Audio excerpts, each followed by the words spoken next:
Our t-shirts bring people together. In a world where not many people talk these days and have genuine conversations and they're always on their phones, when you can run into somebody and they're wearing a shirt that identifies with you, it's easy for you to stop and talk to them. My name's Dan Bradley and I'm the owner of Bullzerk here in Dallas, Texas.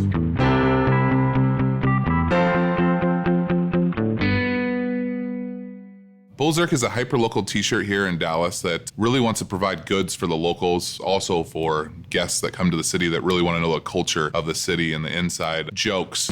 So I grew up in a very small town, Fort Dodge, Iowa. I just knew how to always identify with people and talk to people. And at age 5, we had a substitute bus driver and I talked him into telling him the wrong route so that I got home first. And I remember my parents just being like, you're in trouble, but you're 6 or 5 years old. How did you convince the bus driver, in a business salesmanship way, that he's going the wrong way? I grew up on the tennis court, so I started the Bradley School of Tennis at age 14. I would do lessons for the city, and then I would do privates. I would wear my Bradley School of Tennis shirts, and all the kids would be like, he's wearing a shirt about himself. This is hilarious. And so they would want to buy the t-shirts. I was a terrible student. I think it was around 7th grade, I went in and got diagnosed with ADD.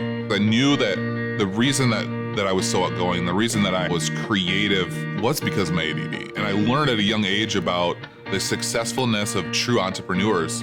They had ADD. And it was learning how to control the ADD in a way that you could succeed and live with that. I knew, I'm not gonna succeed in this typical box, that I had to do something different. I went to college and I couldn't succeed. I dropped out of school with a 2-year degree. I did my real estate test and I'm gonna be a realtor. But I had no idea what that was. And so I remember the first day, my boss came in and pretty much dropped the phone. He said, "Good luck, let me know if you need anything." I opened up $12,000 worth of credit cards. And I said, I'm gonna put a suit and tie on and I'm gonna go to the bar every single night, and I'm going to buy at least $200 to $300 worth of alcohol for people and just pretty much shake hands and kiss babies. And so people perceived me as successful, even though I wasn't at all. And that first year, I won Rookie of the Year for real estate. I was on track to make close to $200,000 that year. And of course, like every other person, I made dumb decisions and I spent that money. It was one of those things where when you have success, you have this ego of you think you can pull off anything. And I learned real quick that wasn't the case. So I went back to college at 27 to get a marketing and graphic design degree. So we spent a couple years in Denver. We went to Vail for a year, and then we went to Austin and Dallas. So I thought that we'd get a lease and that we would have kind of a t-shirt shop, small little shop. There was no business plan. There was just money thrown at it. People ask all the time, well, what were you selling online before you came into a store? No, not at all. The non-knowledge of knowing how to do something benefited me, where I said, I'm gonna run this business the way that I wanna run it. We cash flowed the first month that we were open. And I knew that I had something. You walk in my doors, you're gonna smile and I'm gonna make you laugh and I'm gonna shut the world out for a little bit. And if you don't buy anything, I don't care. Just laugh. And I know that I did my job with our design is learn about an area, learn about the history, and then make it a t-shirt. It needs to be so simplistic that everybody gets it. We want to play this gray area where if you like something or you hate it, you still want to wear it. I'm not that big of a fan of Lake Louisville, so I think it's funny. But people that love Lake Louisville is yeah, it is like the Hamptons.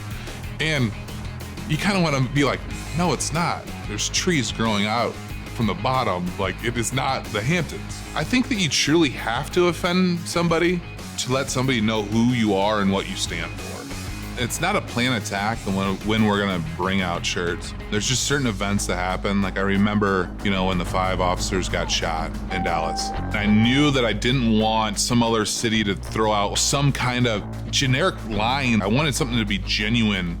And so I did a Unite Dallas shirt. 100% of proceeds would be donated to the ATO, which is the Assist the Officer Foundation. And we reached over $30,000 to date in donations. It's not about the t-shirt, it's about the action. And I knew that we had a simple product that could create a lot of actions. What I've learned in my years of being an entrepreneur is my stupid ideas work sometimes. I decided to get on Craigslist and I bought a beat up trailer. That week, I was talking to the owner at Chuck Yard and he's like, well, why don't you bring that trailer in here and let's open up a little shop. There's Saturdays where that 10-foot trailer does the sales of what this giant store does. I mean, I never would have thought that this company in 4 years would be doing what it's doing. We have 4 retail stores with our 5th about ready to open. Bullzerk consumes us. My wife will come down and we'll work as a family. When Bella turns 3, she'll be folding t-shirts. There'll be no punishment other than folding t-shirts. My journey has been nothing but a roller coaster and I've loved every bit of it. But I'm blessed to be in the position I am and involved in such a great city and excited to see the impact that I can make because we've just got started.